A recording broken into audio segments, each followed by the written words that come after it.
ចាសសូមគោរពជំរាបសួរទៅកាន់ពុកម៉ែបងប្អូនជាទីស្រឡាញ់ទាំងអស់គ្នាថ្ងៃនេះផងដែរនេះខ្ញុំសម្បត្តិជាម្ចាស់ផ្ទៃផ្ទាល់ចាក៏យើងធ្វើវីដេអូតាក់ទងជាមួយនឹងឈុតដោះស្រាយទៅលើបញ្ហាទឹកនោមផ្អែមនិងបញ្ហាលើសជាតិខ្លាញ់អញ្ចឹងសម្រាប់ពុកម៉ែបងប្អូនដែលកំពុងតែមានបញ្ហាលេចឡើងនៅរោគសញ្ញាដូចជាបញ្ហាដែលយើងនោមញើសខ្លាំងចា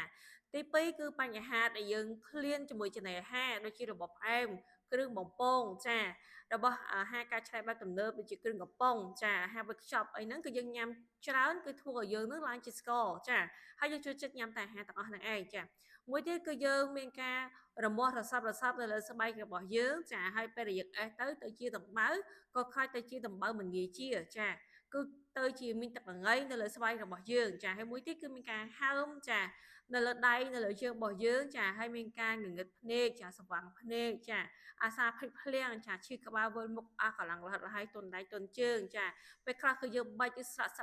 បាច់នេះស្អិតខ្លួនហើយពេលខ្លះស្អិតមាត់ខ្លាំងណាស់ពុកម៉ែប្អូនមាត់នេះញ៉ាំទឹកមិនគឺនៅតែមានរំស្ងួតណាស្រែកគឺធ្វើដោយយើងនឹងចាខ្សោះជាទឹកខ្លាំងដោយអត់តែញ៉ាំទឹកសោះអញ្ចឹងចាហើយមួយទៀតគឺយើងគេអត់សូវលក់ទេចាពេលខ្លះគឺប្រឈមភ្នែកប្រយោគទៅភ្លឺរហូតដល់ពុកម៉ែបងប្អូនត្រូវការប្រើប្រាស់ថ្នាំជំនួយដើម្បីឲ្យគេងចាហើយមួយទៀតគឺសម្ពាធឈាមរបស់យើងគឺឡើងចុះជាប្រចាំចា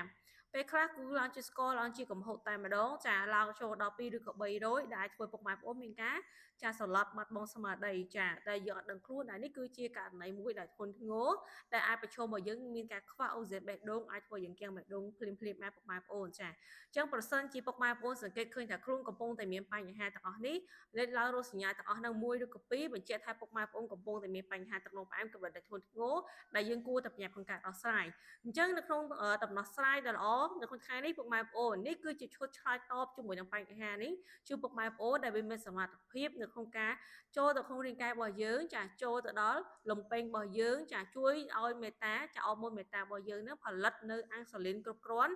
ដែលជាអាំងស៊ូលីនដែលមានគុណភាពចាជ្រាបចូលទៅក្នុងសរសៃឈាមឬក៏ចរន្តឈាមរបស់យើងចាចាប់យកជាមួយជាតិស្ករនេះជាតិខ្លាញ់ដែលកកកុញនៅក្នុងសរសៃឈាមរបស់យើងយកទៅប្រើបំលែងទៅជាធម្មពលមិនឲ្យសេសសល់នៅក្នុងខ្លួនរបស់យើងនោះទេអញ្ចឹងកាលណាដែលយើងមាននៅអាំងស៊ូលីនដែលល្អពីក្នុងរាងកាយរបស់យើងមកហើយនេះតែចាប់ជាមួយនឹងជាតិស្ករទាំងអស់ហ្នឹងមកហើយគឺជាស្កររបស់យើងនៅចុះមកកម្រិតធម្មតាទាំង A1C ទាំងមីលីលីត្រស្ករនៅក្នុងឈាមរបស់យើងចាសម្ពាធឈាមជាតិខ្លាញ់របស់យើងគឺចុះមកកម្រិតធម្មតាតែម្ដងដែលបញ្ជាពុកម៉ែបងប្អូនមិនឲ្យចាមានហានិភ័យជួបជាមួយនឹងអាការៈក៏ដូចជាបញ្ហាដែលខ្ញុំបានលើកឡើងនៅខាងដើមនោះទេចាហើយសំខាន់ផលិតផលនេះគឺជាផលិតផលស្តង់ដារអាមេរិកដែលមានការត្រួតពិនិត្យត្រឹមត្រូវចាមានការចុះបញ្ជីការនៃក្រសួងសុខាភិបាលនៃប្រជាជាតិកម្ពុជារបស់យើងរួចរាល់ចាជាផលិតផលធម្មជាតិសុវត្ថិភាពក្នុងការប្រើអ្វីដែលសំខាន់គឺចំគោលដៅដែលពុកម៉ែបងប្អូនកំពុងតែមានបញ្ហា